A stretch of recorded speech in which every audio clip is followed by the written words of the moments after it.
안녕하세요. 저는 60대 초반의 아들 둘을 둔 주부입니다.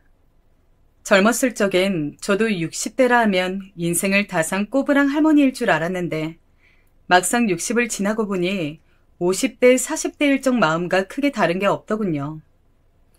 다만 제게 일어나는 모든 일에 있어서 조금 더 너그러워지고 초연해지는 여유가 생겼다는 점이 가장 큰 변화라고 할 수 있겠네요. 하지만 그런 저에게도 감당하기 어려운 고난이 찾아오는 바람에 힘든 시간을 보내야만 했는데요. 이번 유튜브 사연으로 그 이야기를 꺼내보고자 합니다. 부족한 글솜씨니 마음 편안히 들어주셨으면 합니다. 저는 충청도 한 시골에서 남편과 함께 인삼밭 농사를 지어왔습니다. 20대까지만 해도 다른 도시에서 직장을 다니던 저였지만 사촌의 중매를 통해 지금 이곳 마을이 고향이던 남편을 만나 정착하게 되었죠. 뜻하는 대로 흘러가지 않는 게 인생이라 하지만 어릴 적엔 제가 시골에선 농업을 하게 될 거라고 생각 못했습니다. 그건 타고난 농사꾼들만이 할 수 있는 일이라고 여겼으니까요. 그런데 뜻하지 않게 남편을 따라오게 되었고 어느새 저도 그럴듯한 농사꾼이 된 겁니다. 처음엔 안 해본 일이 없던 것 같네요. 고추 농사나 가지 농사도 지어보고 복숭아를 키워서 과수원도 해보고요. 그 무엇 하나 쉬운 일이 없었어요. 남편과 둘이 읽어내기엔 너무나 손이 많이 가는 일에다가 여름만 되면 18시간씩 일해야 하는 그야말로 중노동이었으니까요. 해도 해도 끝이 없는 일에 손끝 하나하나가 갈라져 감각을 잃어가도 저는 아내이자 엄마로서 살아내야 하기에 하루하루에 최선을 다하며 일했죠. 남편은 저에게 항상 고맙다고 했지만 남편 또한 참으로 정직하고 성실한 사람이라 잠 한 번 편히 못 자고 몸이 부서질 듯 일해왔으니 저에게도 참 고마운 사람이죠. 그렇게 40년이 지나고 보니 어느새 빚을 갚고 새 집을 짓고 자식들 물려줄 재산 정도 모았네요. 그 모두가 알뜰히 써가며 구슬땀 흘려 모은 결과이기에 저에게는 지난 세월이 마치 훈장처럼 느껴집니다. 적어도 남부끄럽지 않게 해줄 수 있는 부모가 되었다는 생각에 뿌듯하기도 했고요. 그래서인지 제 삶의 마지막 숙제가 있다면 두 아들이 각자의 자리에서 성공하여 잘 먹고 잘 사는 모습을 보는 게 아닐까 싶어요. 자식 가진 부모라면 다 똑같겠다만 저에게도 두 아들은 제 목숨과도 같은 존재예요.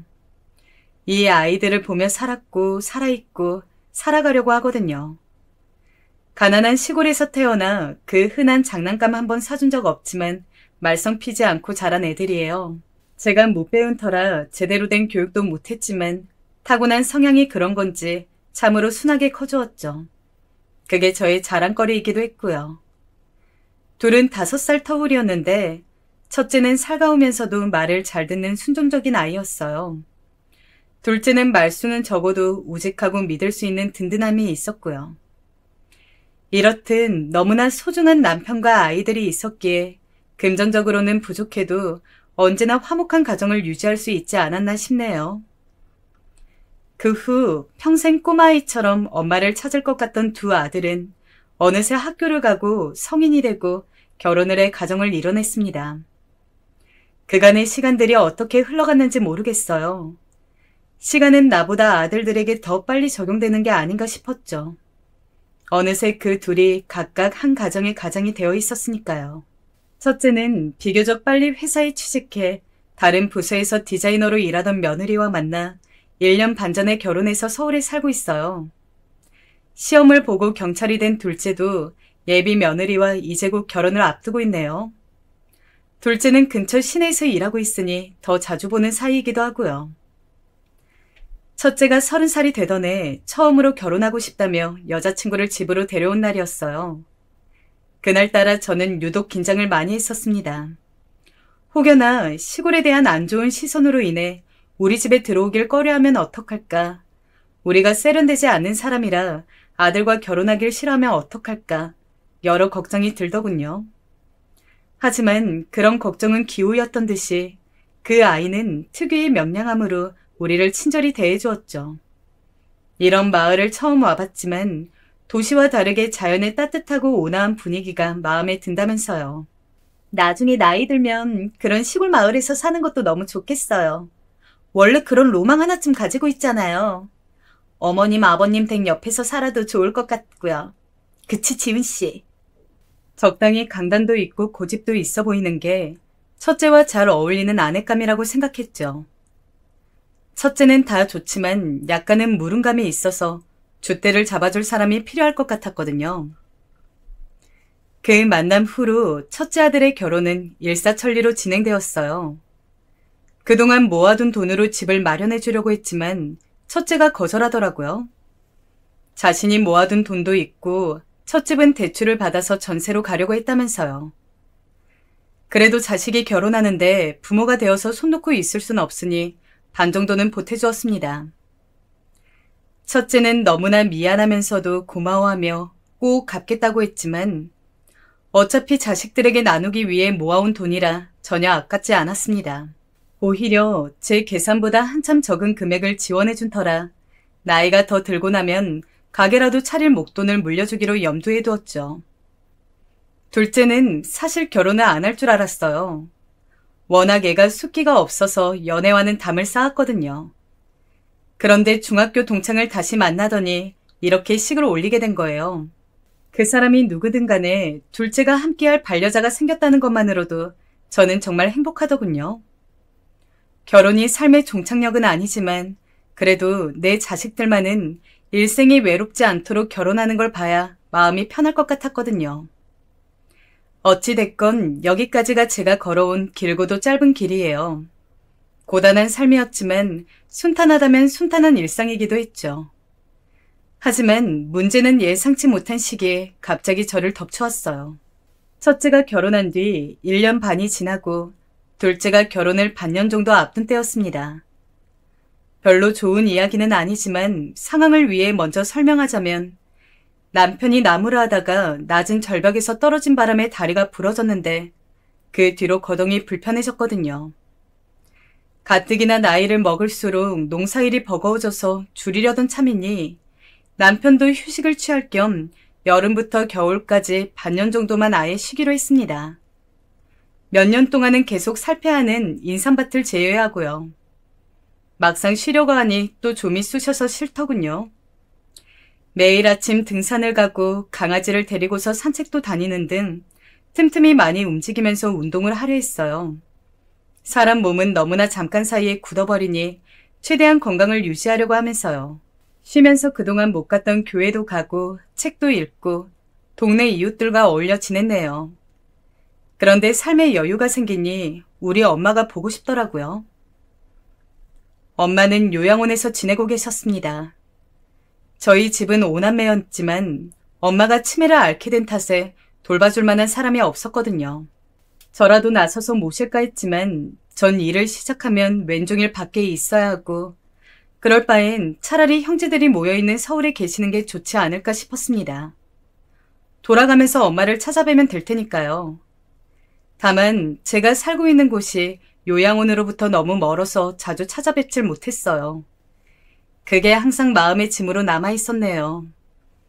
항상 1년에 한 번 겨울에만 찾아뵈었는데 이렇게 쉬게 된 참에 한 달에 한 번씩은 찾아뵙기로 한 거예요.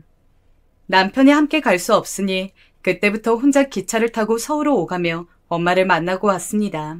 그리운 엄마는 자주 못 만난 사이 많이 수척해 있었고 예전보다 더 어린아이가 되어 있었어요. 제 얼굴도 잘 못 알아봤지만 다행히 이따금씩 정신이 들어 제 이름을 몇 번씩이나 부르곤 하셨네요. 희미한 목소리지만 그 한 글자 한 글자가 얼마나 감격스러웠던지. 저도 이젠 할머니가 되었지만 엄마 앞에선 여전히 사랑을 바라는 어린 딸이 되더라고요.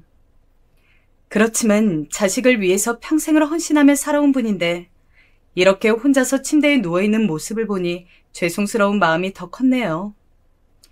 그렇게 한 달에 한 번씩 의례적으로 찾아뵌 지 3달이 지났을 때쯤이었습니다.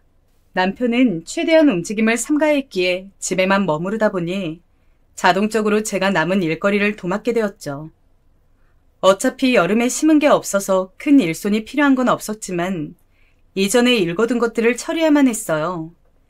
가을이 되니 생각보다 거둘 게 많아서 몇 주간은 꽤나 바삐 움직여야 했습니다. 그런데 그 와중에 엄마 요양원에 갈 날짜가 다가온 겁니다. 바쁜 시기니 일정을 미루려고 했지만 이내 포기했습니다. 안 그래도 지난번에 다녀올 때 하늘이 뚫린 듯 비가 오던 터라 약속을 미뤘거든요. 그랬더니 요양원 쪽에서 급히 연락이 와서는 엄마가 울고불고 난리를 친다는 겁니다. 막내딸이 오늘 오기로 약속했는데 오지 않았다면서 찾아달라고 그런 거라고 하더라고요. 그 이야기를 듣는 순간 말문이 막히고 어찌나 죄스럽던지 전화를 끊고서 허겁지겁 둘째에게 데려다 달라고 부탁해 곧바로 서울로 향했습니다. 저에겐 수많은 일정 중 하나지만 그게 엄마에게 얼마나 소중한 약속이었을지 생각을 못했던 거예요. 그날 요양원 도착하자마자 엄마를 꼭 껴안아줬던 기억이 선명하네요. 그래서 이번에도 약속을 변경하지 않고 다녀오기로 한 겁니다. 하지만 하필이면 그날 새벽부터 할 일이 많아서 오전 기차를 놓쳐버리게 되었어요. 할 수 없이 오후 차를 타고서 서울로 향했습니다. 부끄럽지만 일을 하고 바로 출발한 터라 꼴이 말이 아니긴 했어요. 제대로 씻지도 못하고 옷만 대충 갈아입은 채요. 올라가는 기차 안에서 급한 대로 정돈하긴 했지만 평소 때와는 차이가 있었을 거예요. 올라가자마자 엄마를 만나고서 이런저런 이야기를 나누다 보니 어느새 늦은 저녁이 되었더라고요. 뒤늦게 집으로 올라가려니 오전에 무리해서인지 몸은 이미 녹초가 됐고 밤은 깊어져서 난감하더군요. 염치 없지만 어쩔 수 없이 첫째에게 연락을 하게 됐습니다. 이전에도 외할머니 요양원 가게 되면 본인 집이 근처니 와서 자고 가라고 몇 번 말했었거든요. 하룻밤만 신세지자는 생각으로 연락해보았더니 고맙게도 바로 오더라고요. 첫째 집은 예전에 첫 이사했을 때 잠시 들린 것 말고는 처음이었습니다. 첫째 며느리와는 자주 보진 못했어도 때 되면 가끔씩 전화통화를 하거나 문자를 주고받곤 했었거든요.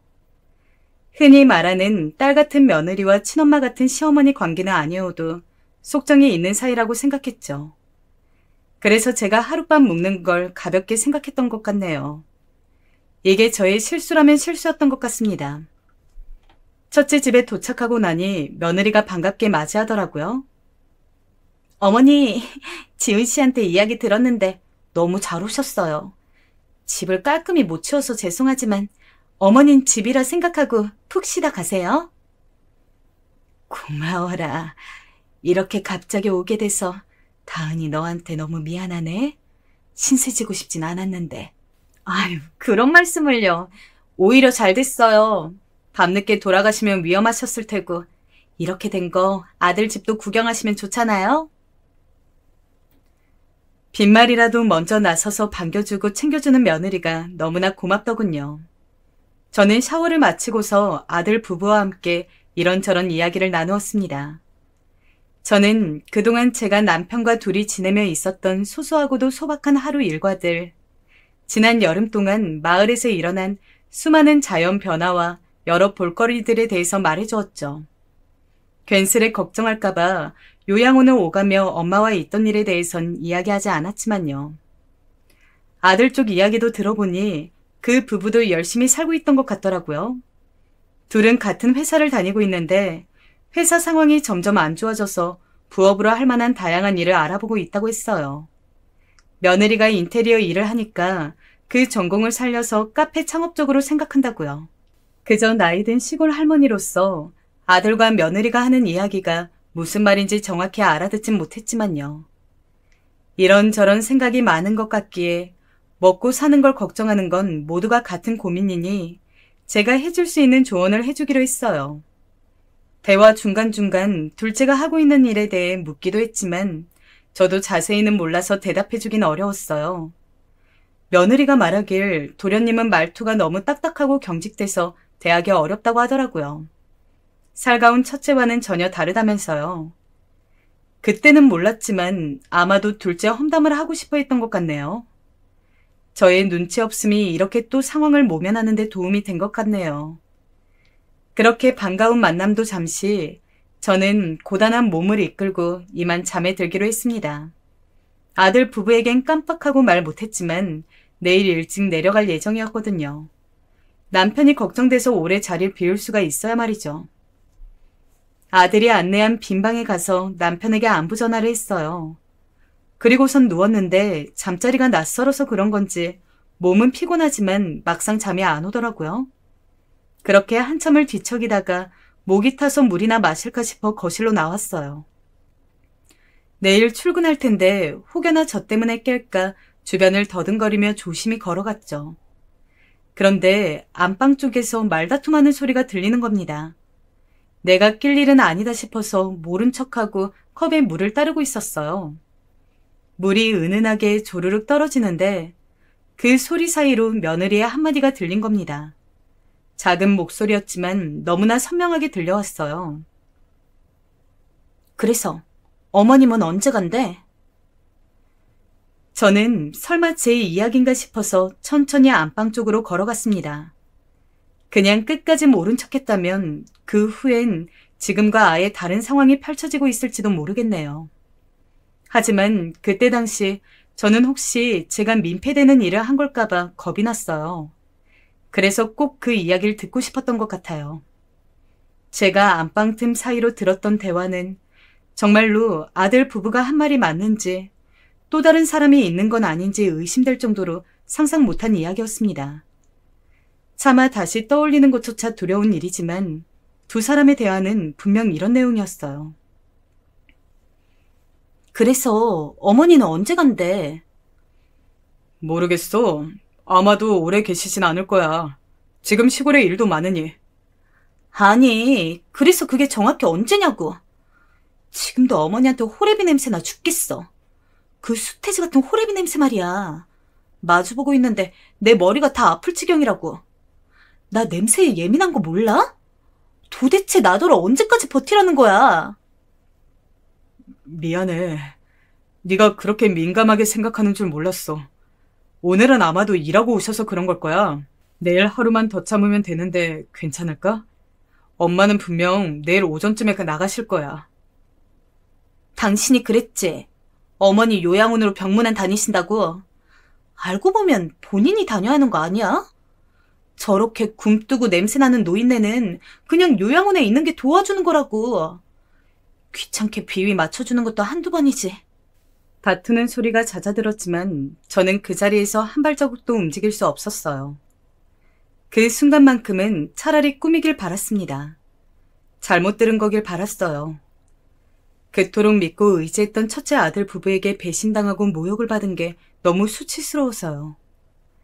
나를 저렇게 쓸모없는 노인네로 생각하면서 앞에선 존경하는 어른인 척, 사랑하는 가족인 척 굴었다는 게 정말이지 너무나 끔찍했습니다. 저는 숨죽인 채 다시 방으로 돌아갔습니다.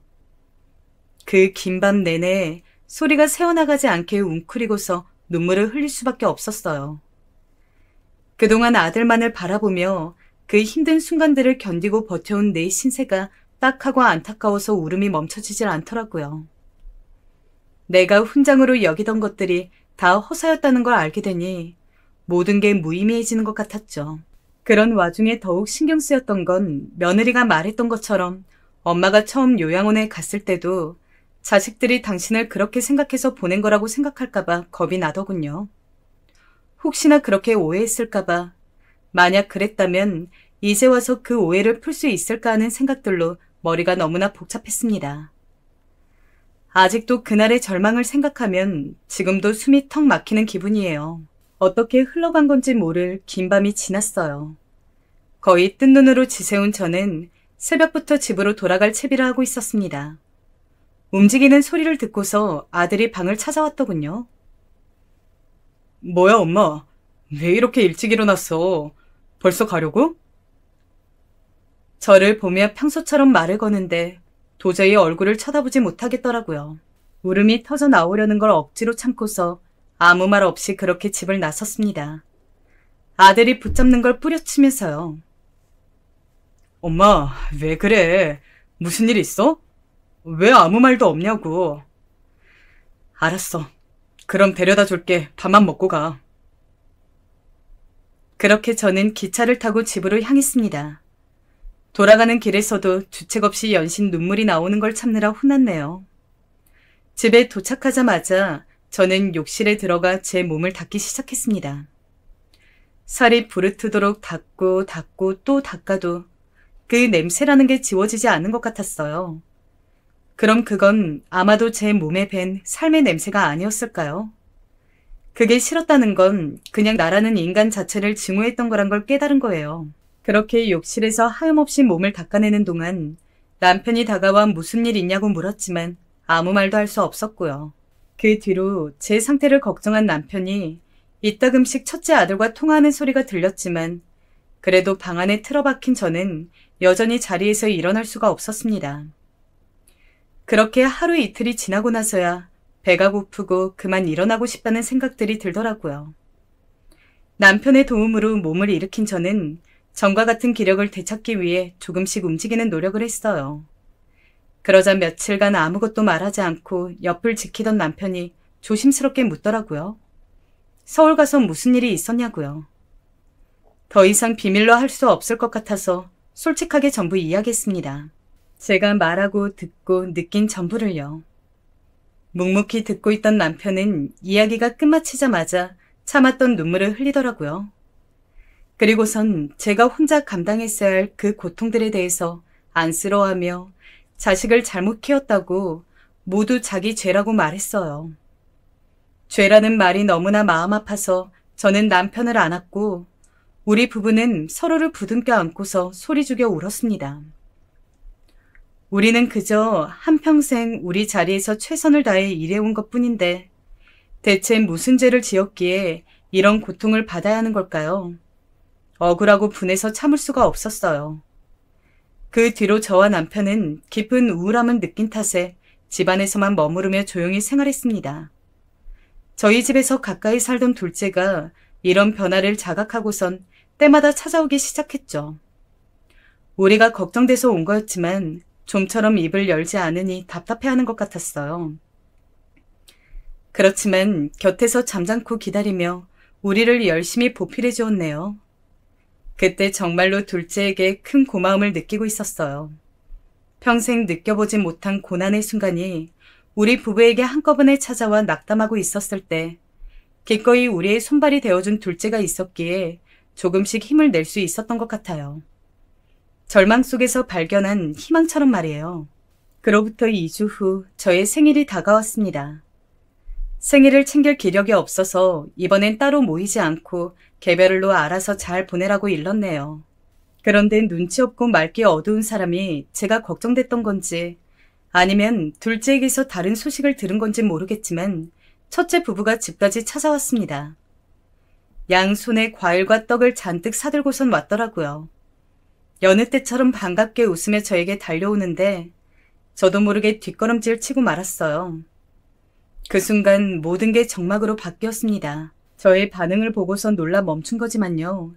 이에 며느리는 다분히 놀란 듯 보였습니다.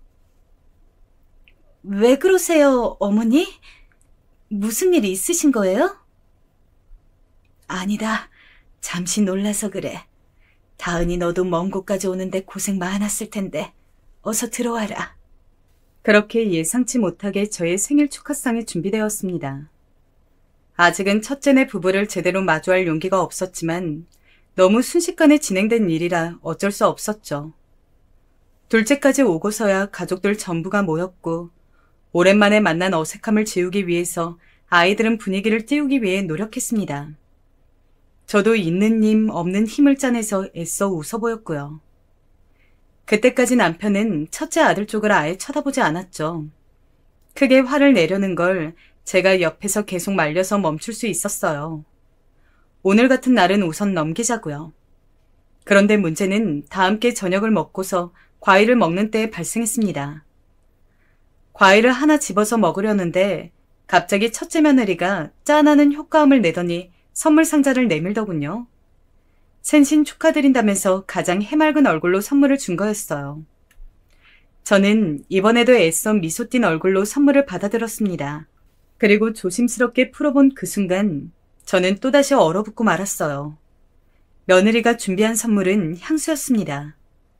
제가 향수를 보며 아무 말도 못하고 있는데 며느리가 옆에서 신이나 설명을 이어가더라고요. 어머니, 제가 어머니를 위해서 고르고 고른 향수예요. 엄청 인기 좋은 제품이거든요, 이거. 힘들게 일하시고 나서 이 향수를 가볍게 한번 뿌리고 나면 새 옷 입은 것처럼 산뜻하게 바뀔 거예요. 어때요? 좋죠? 그렇게 말하는데 한편으로는 그때 아들 집에서 들었던 목소리가 같이 떠오르더라고요.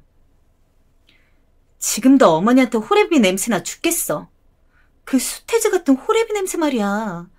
마주보고 있는데 머리가 다 아플 지경이라고. 나 냄새에 예민한 거 몰라?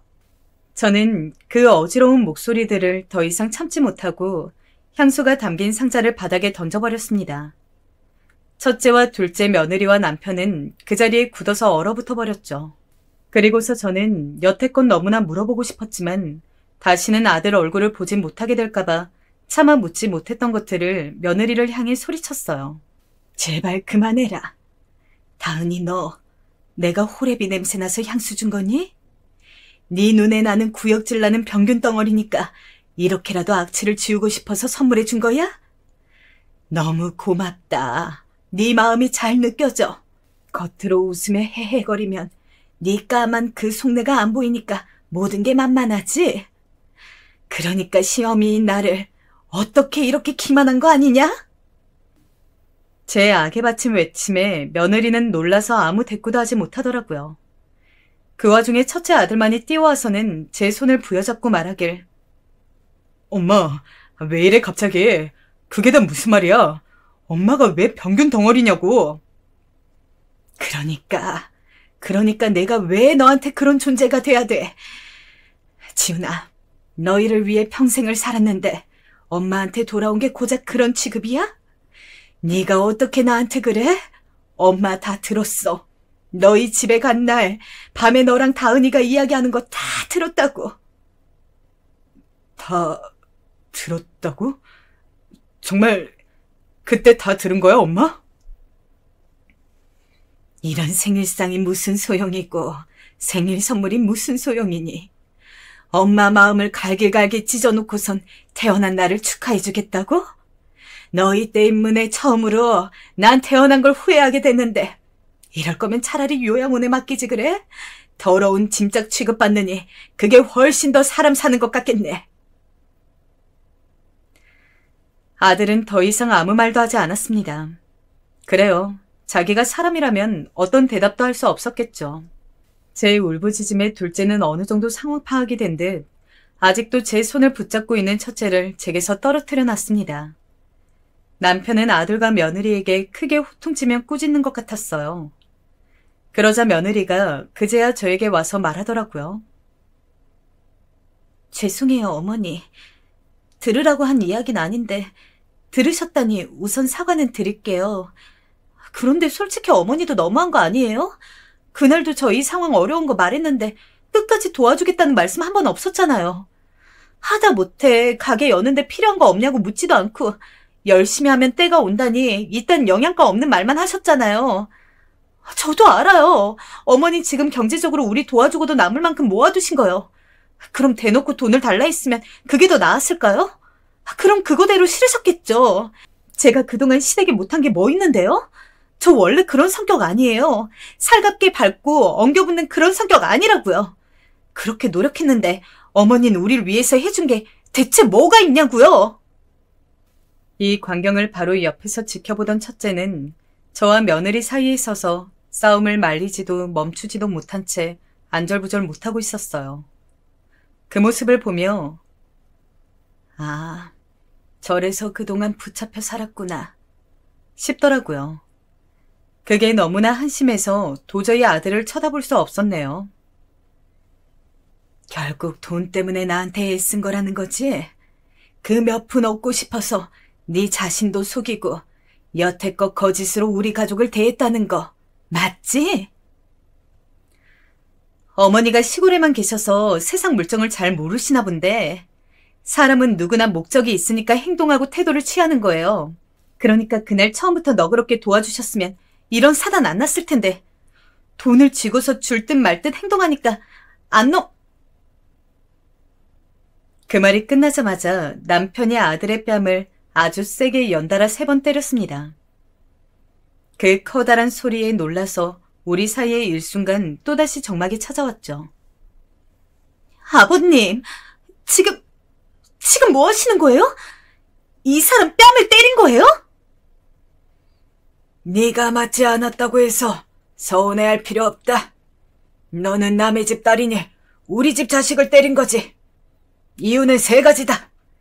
지혜미가 며느리랍시고 들어온 애한테 욕을 듣고 있는데도 멍청하게 서서 말리지도 못했으니 때린 거고, 엄마가 피눈물을 흘리게 했으니 때린 거고, 이제 앞으로 이딴 나약하고 우유부단한 자식을 봐줄 일이 다신 없을 테니 마지막으로 때린 거다. 이젠 정말로 끝이니 이만 나가라. 남편의 말에 아들은 울음을 터뜨리면서 그제야 잘못했다고 말하더라고요. 그러자 며느리가 일어나서 아들을 억지로 일으켜 세워서 나가버렸습니다. 아들은 멍청하게도 또다시 질질 끌려가고요. 아무래도 거부할 수 없는 무언가가 있는 것처럼 아들은 며느리를 따랐습니다. 둘 사이에 어떤 이야기가 오가고 어떤 위로와 명령을 주고받았는지는 몰라요. 다만 두 사람은 그렇게 건너올 수 없는 강을 떠났고 가족으로서 끝을 맞이한 겁니다. 물론 피가 섞인 아들과 그렇게 말처럼 쉽게 절연을 할 수는 없겠지만 이번 일로 인해서 저는 마음의 문을 닫아버리고 말았거든요. 늘 순종적이고 순진했던 첫째는 이제 정말로 아내를 선택을 한 거겠죠. 그동안 무슨 일이 있었던 거예요? 힘드시겠지만 저한테도 말씀해 주세요, 엄마, 아빠. 둘째가 그제서야 무슨 일이 있었는지 진위를 물었어요. 저는 첫째 집에서 겪었던 일을 전부 말해주었고 그동안 남편과 어떤 마음으로 지내왔는지 말해주었습니다. 그러자 둘째는 아무 이야기 없이 저를 꼭 안아주었어요. 고생했다, 미안했다 이런 말 하나 없이요. 그런데 어쩐지 그게 더 위안이 되는 기분이었습니다. 말로 상처를 받은 마음에 따스한 포옹으로 위로를 건네는 느낌이어서요. 첫째와 며느리가 바랐던 게 결국 저와 남편이 모아온 돈이었다는 걸 깨달은 저는 허탈함을 감출 수 없었습니다. 제가 첫째에게 결혼 자금을 보내면서 했던 말이 있었어요. 지금 이렇게 보태주긴 하지만 네가 원하면 이것보다 더 내어줄 수도 있어. 엄마 아빠는 언제나 너를 응원하고 너의 편으로 존재할 테니 도움이 필요하면 말해줘. 그런데 아들은 이 말을 며느리에게 곧이곧대로 전했을 테고 둘은 그렇게 우리 재산이 탐이나 제 성격에도 맞지 않는 다정한 척을 해온 거겠죠. 자식을 위해 모아온 돈인데 오히려 그 돈 때문에 자식을 버리게 되는 날이 올 줄은 꿈에도 몰랐던 일이네요. 저는 더 이상 또 다른 분쟁이 일어나지 않도록 어서 재산을 처분해야겠다는 생각만 들었습니다. 그래서 저와 남편은 앞으로 노후 자금으로 쓸 돈만을 남겨두고 나머지 돈을 한 통장 안에 모아두기로 했죠. 하나 둘씩 땅을 처리하다 보니 돈을 벌어야겠다는 일념하에 참 많은 곳에 손을 댔다는 걸 깨달았습니다. 이 밭들도 내 일터이자 집 같은 곳이었으니 막상 팔면서 섭섭함을 느끼기도 했고요. 그렇게 모아보니 통장 안에는 어느새 3억가량의 돈이 모였습니다. 우리 부부가 앞으로 먹고 살 돈을 제외했으니 제 기준으로서 이 정도면 꽤나 많이 모아뒀다고 생각되더라고요. 그 모아둔 돈에서 조금 떼어 엄마 요양원 병원 침실도 바꿔드렸네요. 집으로 데려올 수는 없지만 그렇게라도 조금 더 편히 모시고 싶은 마음이었습니다.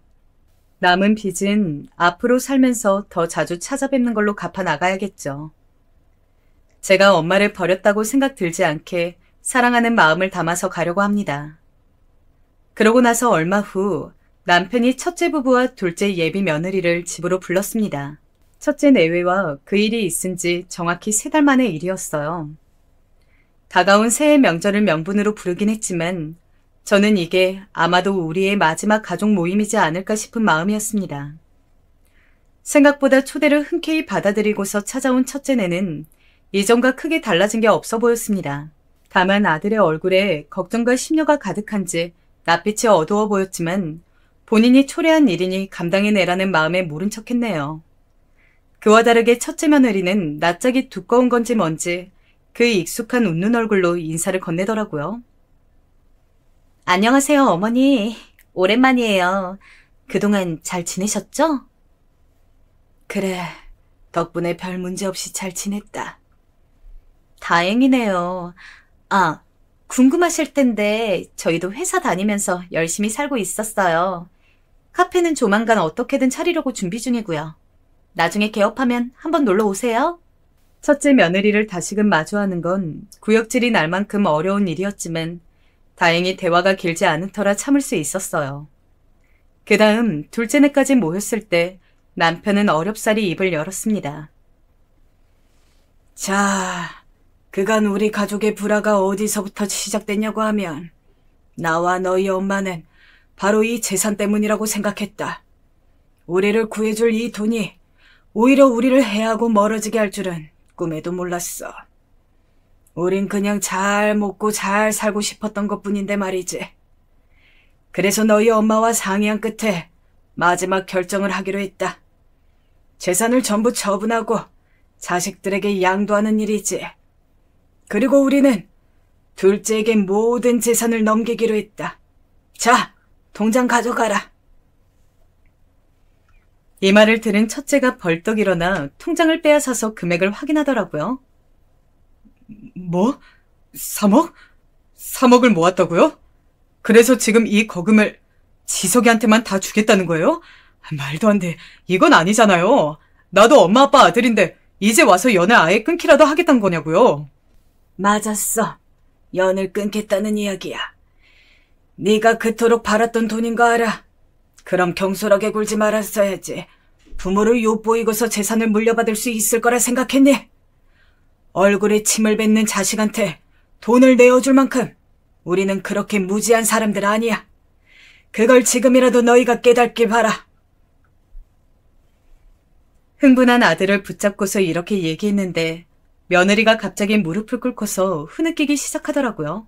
처음엔 얘가 왜 이러나 당황했지만 일으켜 세워주거나 말리진 않았습니다. 이젠 대체 무슨 이야기라는지 궁금하기도 해서요. 역시나 며느리는 궤변을 늘어놓기 시작했습니다. 어머니, 아버님, 일단 결정하셨다면 돈이 얼마든 원하는 대로 처리하세요. 저는 저에게 주어진 상황 속에서 열심히 살아가면 되니까요. 그런데 저는 사실 저번에 일을 오늘 꼭 사과드리고 용서를 구하고 싶어서 온 거거든요. 그것만은 알아주셨으면 좋겠네요. 어머님 이야기를 했던 것도 전부 진심이 아니었고 어쩔 수 없는 상황이 만들어낸 저의 오만함 정도로 받아들여 주셨으면 좋겠어요. 예, 다은아. 나는 어쩔 수 없니, 오만함이니 그런 말들 어려워. 그래서 그냥 그게 너의 진심이라고 생각하려고. 그리고 돈은 욕심 없다는 말로 들리니 다행인 것 같네. 우린 모든 땅을 팔아 번 돈이 다 저기 있거든. 지석이 결혼 자금으로 알뜰히 잘 쓸 수 있도록 옆에서 응원만 해줘. 이 말을 듣자마자 며느리 얼굴이 울긋불긋해지더니 또다시 첫째를 데리고 나가려 하더라고요. 그런데 이번엔 첫째가 나가지 않고 버티는 겁니다. 글쎄, 정과는 정반대의 상황이었네요. 나가려면 당신 혼자 나가. 나 여기 있을게. 이렇게 못 나간다고? 당황한 며느리가 첫째를 억지로 끌고 나가려 했지만 첫째는 이 예상치 못한 상황에 흥분한 건지 꿈쩍도 하지 않은 채 남편에게 따지고 있었죠. 저는 부엌에 가서 물을 떠와 첫째 얼굴에 부어버렸습니다. 아무리 돈에 눈이 멀어도 그렇지 이제는 한 명만 남은 네 편까지 외면할 거냐고요. 첫째는 그제야 정신을 차렸는지 아무 말 없이 젖은 얼굴만 닦다가 이내 빠져나갔습니다. 둘째와 예비 며느리만이 그 아수라장이 된 자리를 조용히 정리했고요. 한바탕 난리가 지나고 나자 거짓말처럼 평화가 찾아온 듯 했어요. 저와 남편은 매일 손을 잡고 뒷산을 걷는 운동을 하기 시작했습니다. 그러다 보니 남편의 거동도 조금씩 편해지기 시작하더라고요. 그 시간 동안 대화할 기회도 늘어나면서 남은 노년을 즐기기 위해 각자의 꿈에 대해 몇 날 며칠 이야기하기도 했어요.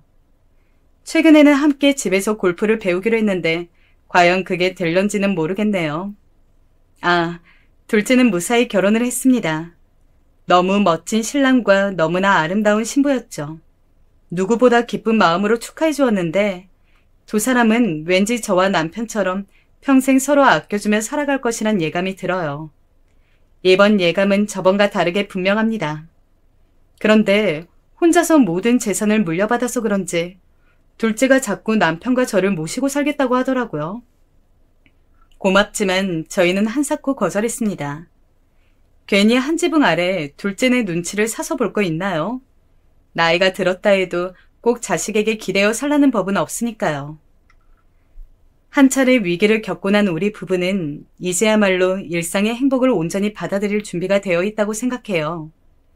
그리고 첫째는 이혼을 했다고 들었어요. 카페를 창업하는데 자금이 부족하니 의견 충돌이 일어나고 결국 크게 싸운 후에 이혼했다고요. 우리와 그런 일이 있고 나서부터 싸움이 잦았다고 하니 둘의 의견도 100% 맞는 건 아니었더라고요. 그 두 사람이 헤어지고 나면 첫째 혼자서 단 한 번은 우리를 찾아오지 않을까 싶었는데 아직까진 오지 않네요. 하지만 멀지 않은 시간 내에 오게 될 거라고 믿어요. 저도 아들을 다시 아들로 받아들이기까지 마음의 문을 여는 건 너무나 오랜 시간이 걸리겠지만 그럼에도 아들이 먼저 손을 내민다면 엄마로서 잡아줘야 할 것 같습니다. 나에게 실망과 상처를 안긴 자식이지만 나를 버리지 않았다면 치유의 희망은 언제나 존재하니까요. 저의 사연 재밌게 들으셨나요? 이 짧은 시간 동안 정신을 못 차릴 만큼 정말 많은 일이 있었는데요. 남은 시간을 온화하고 평화롭게 보내라는 의미로 미리 아픈 채찍을 맞은 거라 생각하려고요. 앞으로는 아내나 엄마로서보다는 온전히 저의 삶을 살기 위해 또다시 남은 날들을 열심히 살아내고 싶어요. 긴 글 읽어주셔서 감사합니다. 여러분의 삶도 그 어느 때보다 평화로운 날들이길 바라며